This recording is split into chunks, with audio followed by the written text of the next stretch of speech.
Show you guys a tool pouch I carry on an everyday basis.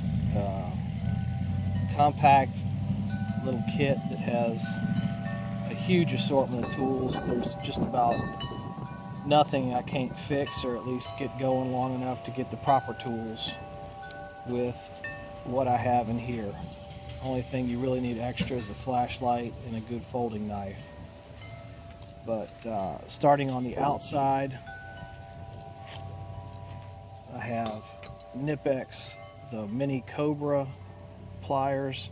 These things are simply outstanding, super strong, hugely adjustable. You can really grab some large stuff, particularly for how small these things are. They've got a nice angled grip to the jaws that lets you grab nuts or bolts with the flats and have very little risk of stripping them out.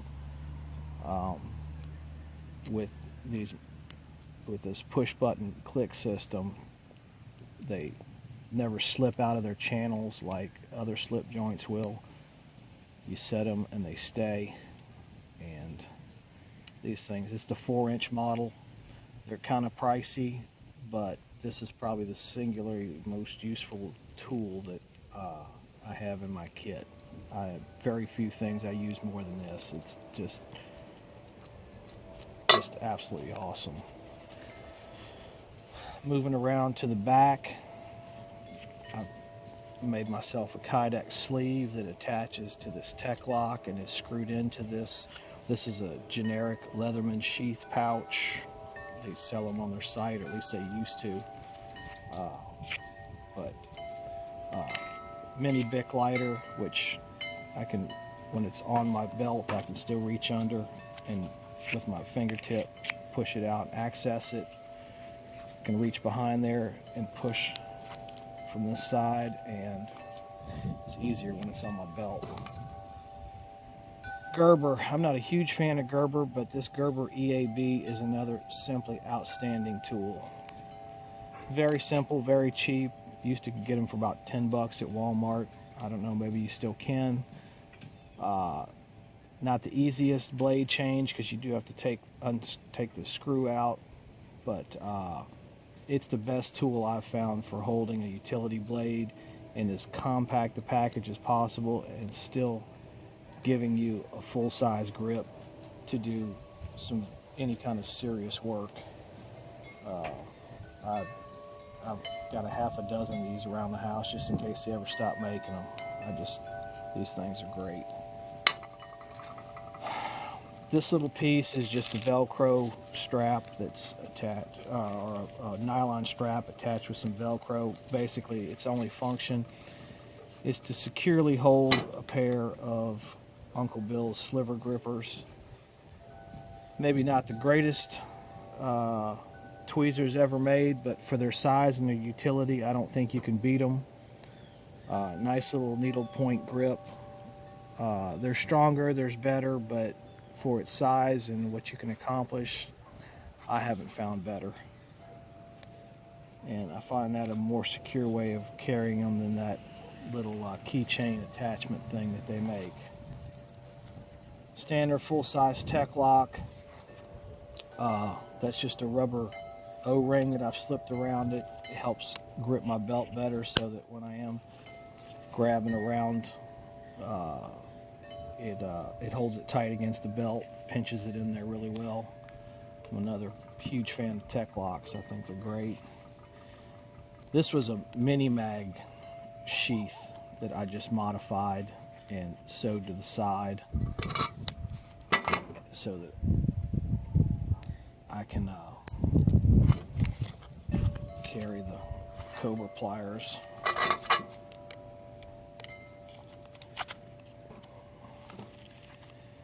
Standard Leatherman pouch, like I said, but I got rid of the Velcro and added my own snaps. Velcro wears out and just gets crappy, like you guys all know. I can't stand the stuff for most applications. If you're going to be using it constantly, it just goes to hell too quick. So put the snaps on it. These are the tools that are inside it. Homemade pry bar. I just took a larger pry bar. I think this was an S-wing, and just ground it down to a handy, usable size.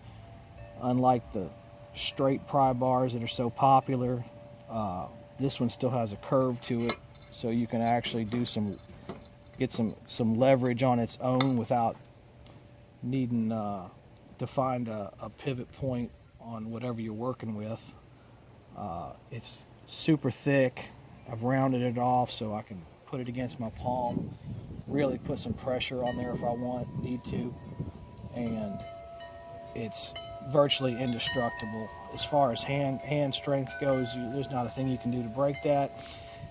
And if I did put a cheater bar on it and break it, it's a $10 pry bar that I spent an hour or two making, no loss. I can beat the crap out of this thing without any fear. It's ugly, but it just works like a dream. I've done some serious prying with it, and I don't have to worry about breaking a $100 fancy pocket tool. Here's another 4-inch Crescent Wrench.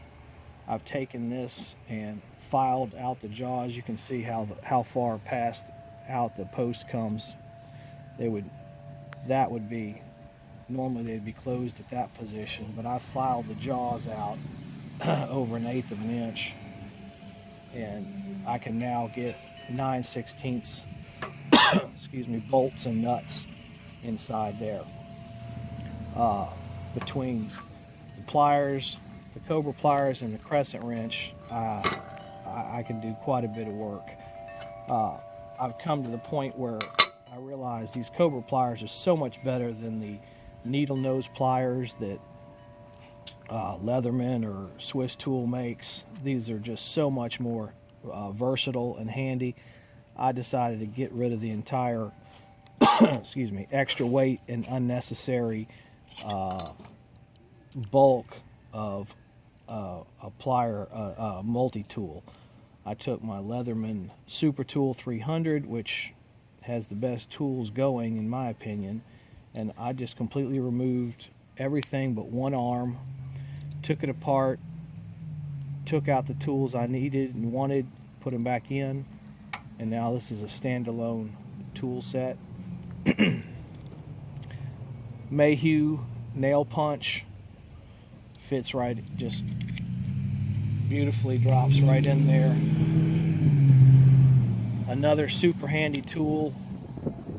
Punch holes, do some prying, scribing.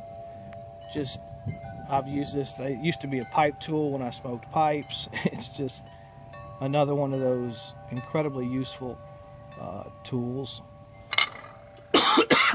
Damn, I got a tickle in my throat. It's killing me. That right there is just a small magnet. There's times and places where it's very handy to have a magnet around, and you don't need it often, but it's great when you have one. Pretty darn strong, and it just hides away in that little spot until those rare times when I do need one. As far as the tools I chose, I went with their file. It's got three edges. It's 3 different cutting surfaces. That file is great. It's properly hardened, so it does what a file is supposed to do. The bottle opener, can opener. Phillips, they make an outstanding Phillips. The awl, once again, this will punch holes nicely, but this will ream them out. You can really ream out. They did a great job with that awl too. And then the saw, once again, the Swiss Tool saw is probably just as good, if not better, but this saw is great. Got a proper curve to it, good sharp teeth. that takes care of a large number of jobs that you don't need done often, but when you do, it's great to have a full-size tool with a good locking handle, nice smooth edges to it so you can really grab it and do some hard work. And then it's very lightweight. It gives me everything that I need out of a super tool or out of a multi-tool without adding the extra bulk and weight of the pliers, which for me would be redundant. That leaves me room in here for what would have normally just about been nothing but a multi-tool. McFeely's Pocket Wrench 2. These things aren't as popular nowadays with all the different custom jobs made, but I still find it extremely useful. That's an adjustable wrench. Just one more option for, it's not going to do a whole lot of hard work, but it will hold a bolt in place if you're tightening the nut on the other side. Laser etched rulers, so that's a nice little reference point, and it's not going to rub off or wear down. It's always going to be there. And then there's a Hex Driver, and then this is a pry lever. I end up using it most often just as a large flathead screwdriver. It's super handy if you just need to, if you got a big flathead somewhere that you need a slotted screw you need to grab. That's almost what I use it the most for, but it's just another secondary pry bar also. Don't use it a lot, but it's too small and handy to have around not to carry. And then finally, this is the Cobalt from Lowe's, their version of a mini driver. Kind of ugly and beat up, but that's what happens to my tools. I took the rubber sleeve off, which tends to get loose, and then just wrapped some duct tape around it, some Gorilla Tape. This gives me a small amount of Gorilla Tape in case I ever need it, which I occasionally do, and that's a good, easy, quick place to carry it. I like the Home Depot plastic versions better, just from the way they feel and all, but with the aluminum of this Cobalt, the walls of the driver are much thinner, and it gives me more room inside. So I can now, I take out those dividers. On this one, the divider comes inside the cap. On the Home Depot version, the divider's down inside there, and it only lets you hold 3 bits. You can pull that divider out with some pliers and it gives you extra room, or you can pull the divider out of the cap on the Cobalt version. And now I've got 7 different mini bits, so there's 14 of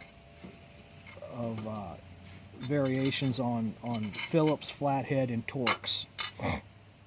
So we've got everything from, I believe, there's the T10, is that, no, yes, from T15 all the way down to a T7, actually no, there's a T5. So I've got from 5 to 15 in Torx, and then I made this 16th inch flathead even smaller so I could use it for eyeglasses. 000 Phillips, Phillips 0.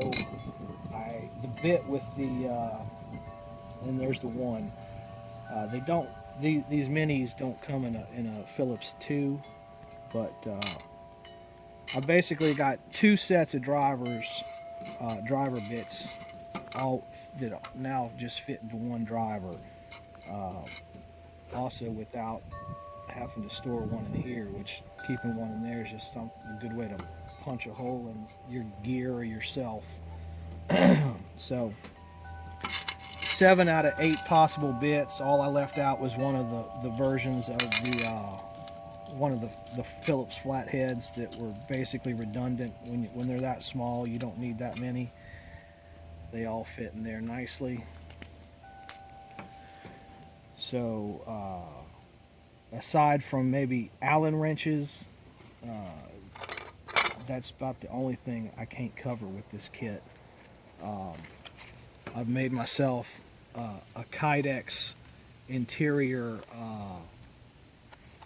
divider that bolts through with the same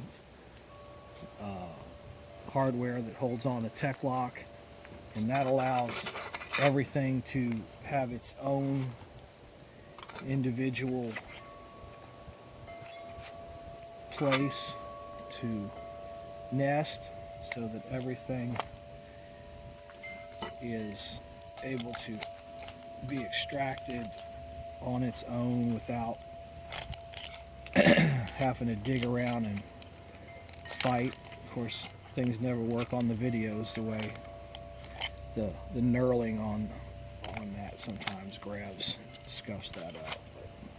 I'm not into pretty, I'm into functional. I guess I should show, these are just a couple of large stick pins. There's times and places when it's nice to have a needle. Blisters, splinters, things like that. Sometimes a nice long needle is the best tool for the job.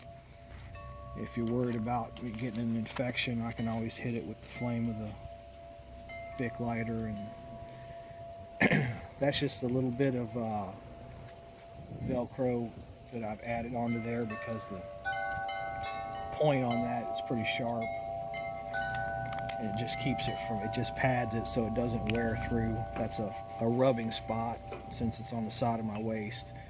That just keeps it from wearing a hole through the lid. And that's about it. Like I said, I can get a whole lot of work done with a huge variety of tools and a minimal carry size. So I guess the only drawback to it is there's some weight to it. I have to bring some water next time. It's a little bit heavy for some people, but it's not something that bothers me. I just wear a good stout belt, and it's a non-issue. But that's it. Thank you very much. Hopefully I didn't say too many times. Alright, it annoyed me not having the weight, so here you guys go. 1.4 pounds, 642 grams, 0.642 kilograms, or 22.65 ounces.